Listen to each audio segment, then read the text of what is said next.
Hai semua, balik lagi sama aku di sini. Sekarang kita ketemuan yang ketiga ya. Pertemuan kita menjelaskan tentang materi pembelajaran aku selama di apa di tempat pelatihan ini. Sekarang aku mau ngejelasin tentang materi selanjutnya, yaitu tentang partikel uap. Partikel yang dimana kegunaannya sebagai to be yang menunjukkan sebuah objek, kayak contoh pokok kalimat.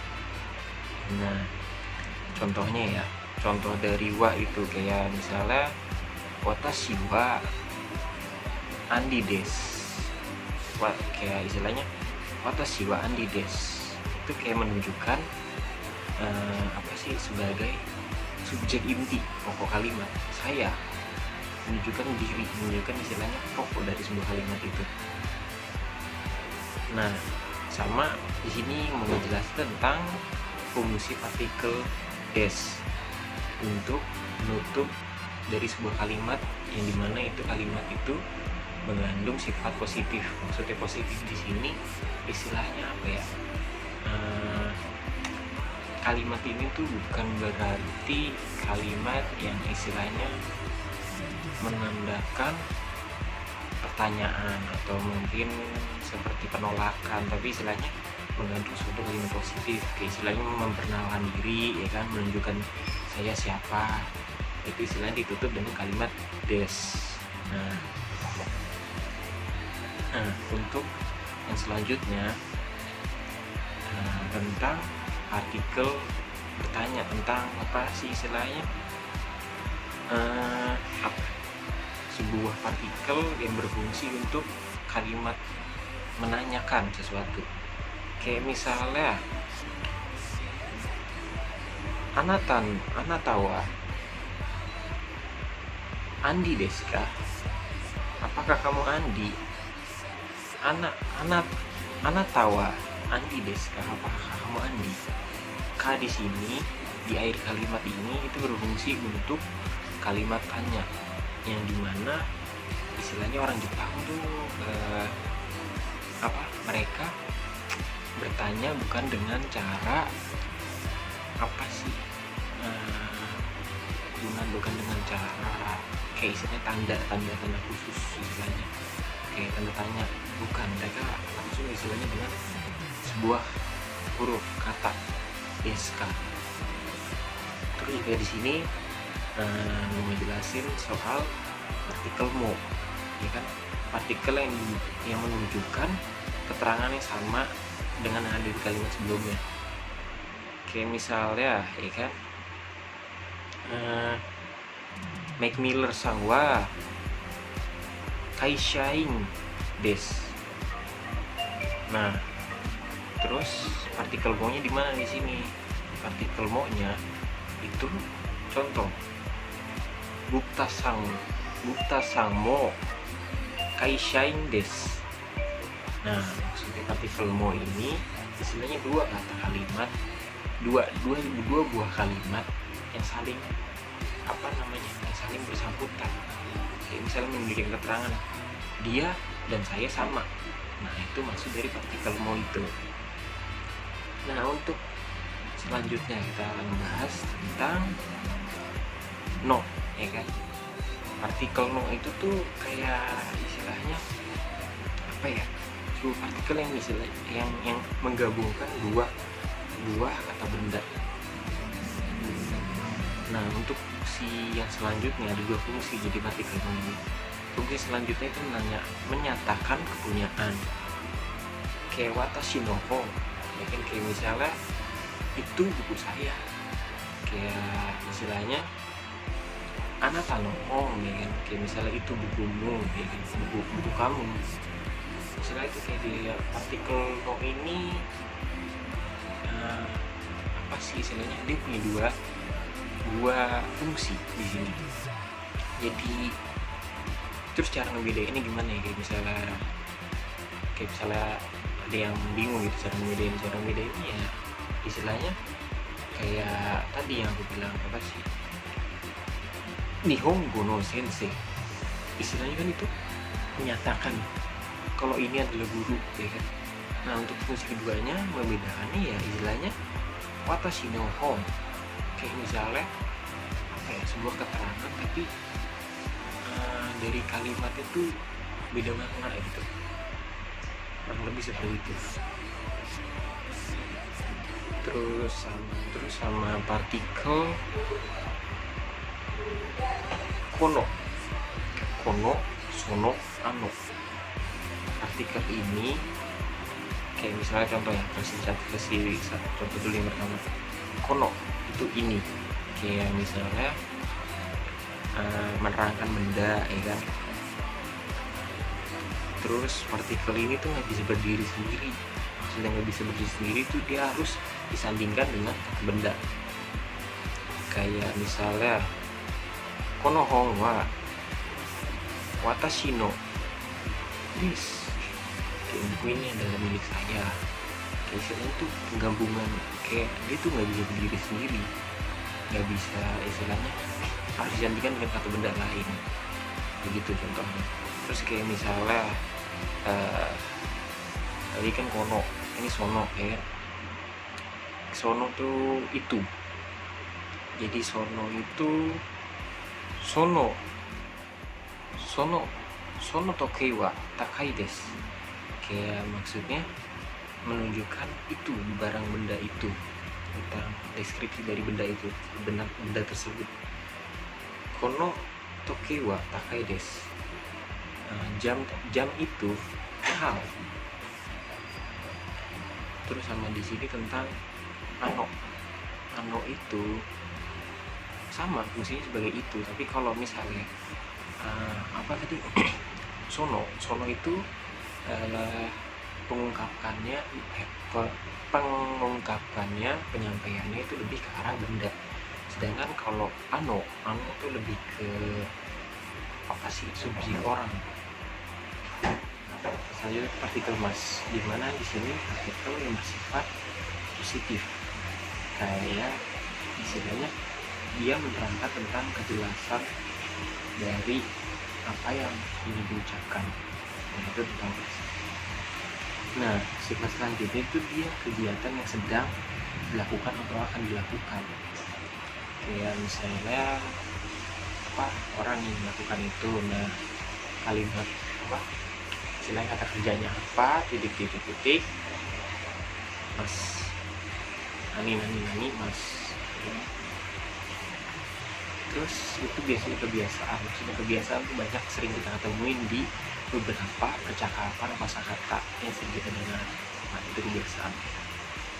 Untuk selanjutnya maseng, kita adalah kata kerja yang negatif, maksudnya kayak istilahnya kegiatan yang tidak sedang dilakukan atau kegiatan yang tidak akan dilakukan. Nah, itu sifat-sifatnya, dan bukan kebiasaan. Maksudnya kita jarang ketemu kata-kata ini dalam, nggak jarang sih, maksudnya kayak kayak istilahnya bukan suatu hal kebiasaan. Nah, untuk yang ketiga ya, masta itu di sini adalah kegiatan positif yang telah lampau. Istilahnya kayak contoh dalam bahasa Indonesianya, kemarin aku pergi, itu biasanya pakai masta. Kayak untuk selanjutnya masing lista itu istilahnya kegiatan negatif yang lampau. Sama tadi kan kalau tadi masing tuh kayak taksi, masta itu istilahnya kegiatan positif yang lampau. Nah, kalau ini masing lista itu kegiatan yang negatif dan tapi lampau. Nah, itu partikel. Untuk partikel selanjutnya itu partikel ni, yang dimana menunjukkan waktu keterangan, istilah menunjukkan keterangan dari waktu tersebut dengan detail. Maksudnya detail istilahnya kayak contoh tanggal 6 bulan 3 aku pergi ke sini bersama ini, istilahnya itu kan lengkap detail, ya kan. Nah, biasanya pakai partikel nih, ya kan. Terus untuk selanjutnya kara, partikel kara sama made. Kara tuh istilahnya dari, ya kan? Kara tuh makna katanya itu dari. Terus kalau made itu sampai. Nah, untuk penyusunan kalimatnya sih kayak gini contohnya. Kata benda pertama, terus kara, kata benda kedua made.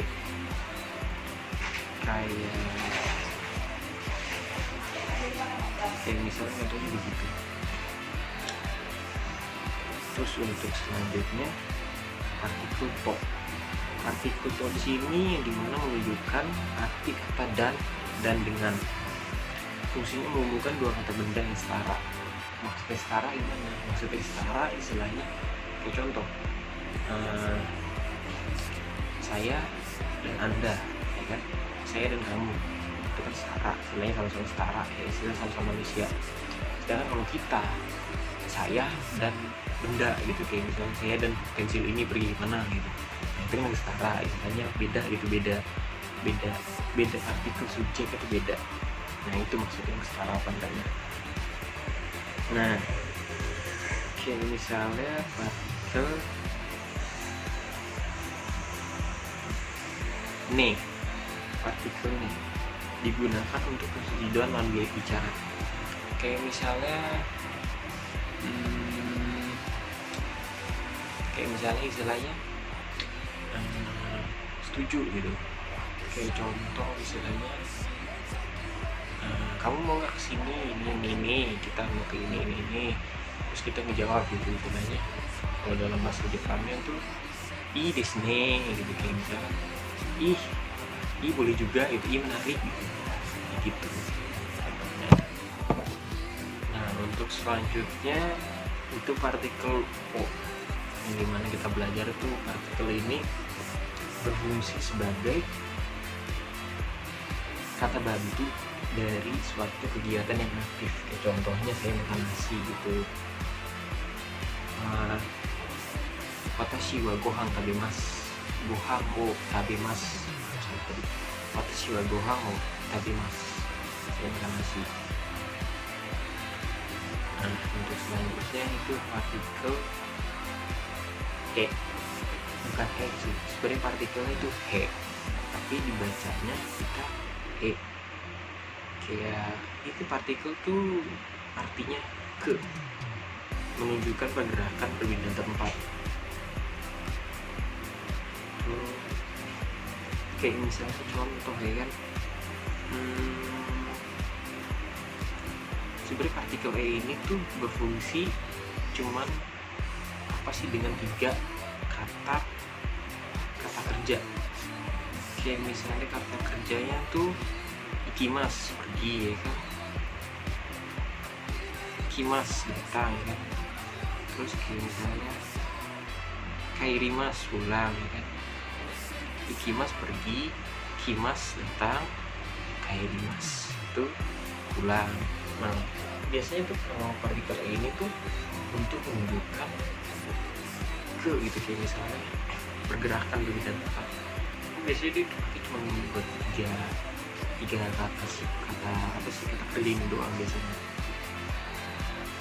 Nah untuk selanjutnya itu partikel D, dengan atau menggunakan.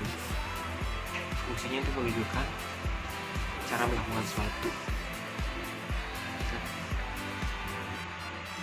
Nah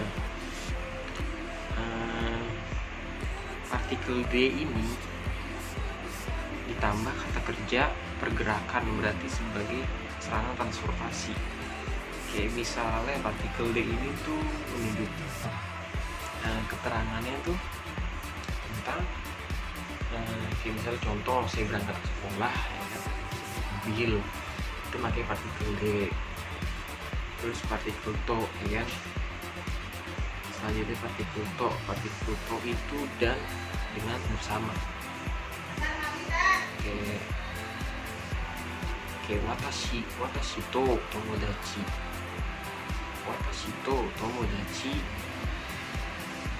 selain saya dan teman gitu. Nah, untuk partikel to di sini kan untuk itu sih ya itu aja sih ya. Terus untuk selanjutnya itsu tuh kapan, kayak misalnya apa ya, itsu tuh kayak istilahnya menanyakan tentang waktu atau waktu gitu ya. Nah, itsu ini tuh dia terlalu rinci sih, maksudnya dia kayak menanyakan kapan kamu ini, kayak kapan kamu misalnya mau pergi ke sana, bisa kan apa, terus orang yang dijawab so kan istilahnya kan apa ya, itu terlalu rinci.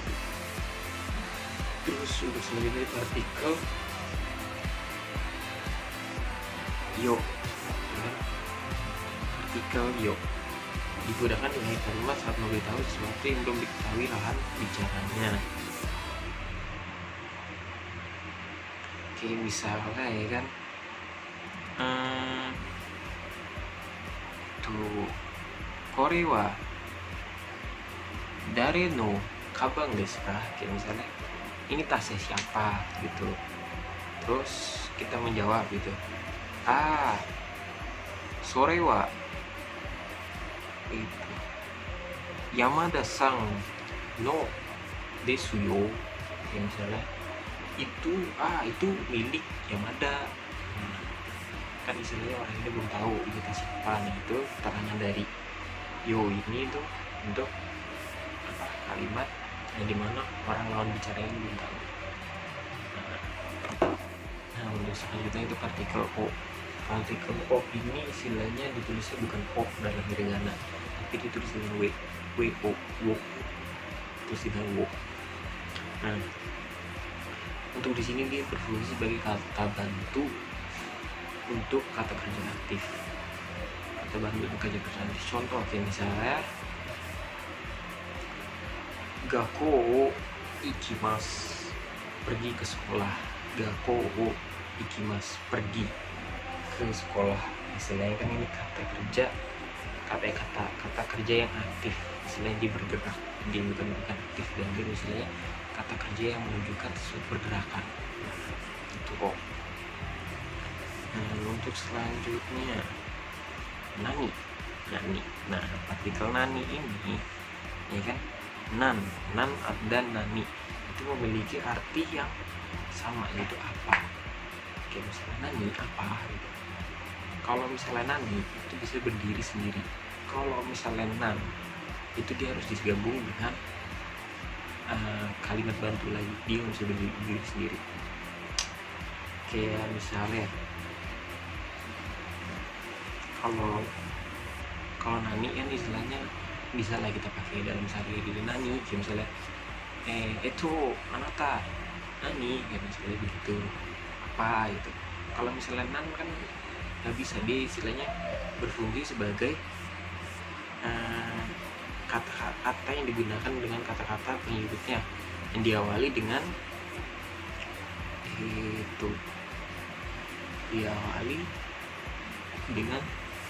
ta, da, mana, dan turunannya.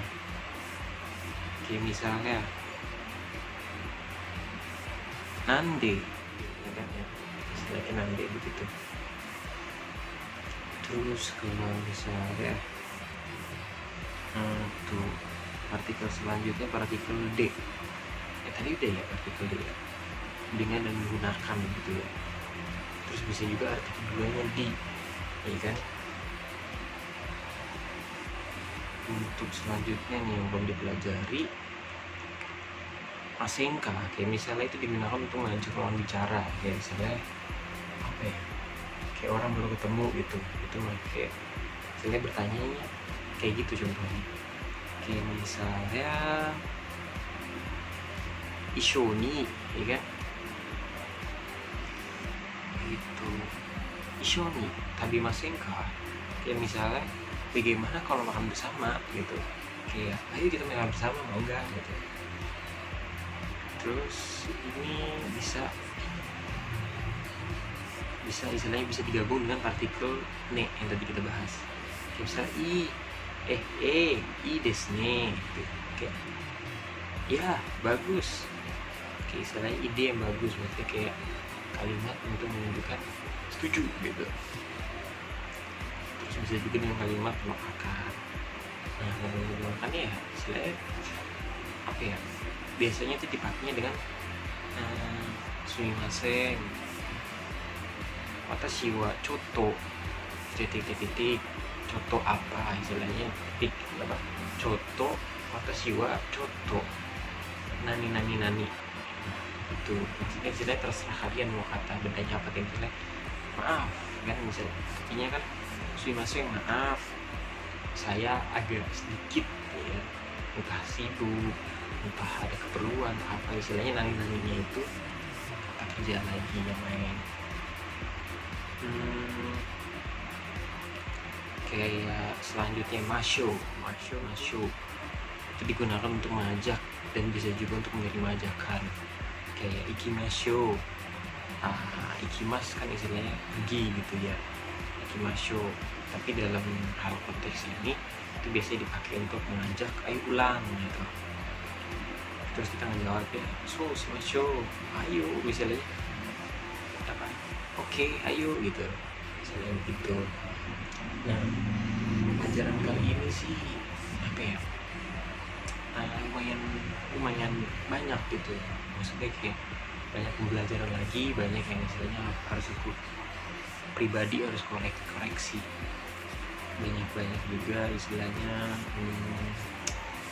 banyak kosakata baru yang harus aku hafalin. Sedangkan di sini juga untuk membaca hiragana sih alhamdulillah syukur istilahnya udah hampir sekitar 60-70% lah aku bisa baca, maksudnya huruf hiragana udah lumayan hafal. Terus kalau misalnya buat katakana masih belum lah ya, istilahnya perjalananku masih panjang itu ya. Banyak hal yang harus jadi PR buat aku di sini ya, istilahnya ya banyak hal yang harus aku koreksi, kayak misalnya video penyampaiannya kurang detail, karena dari aku pribadi juga belum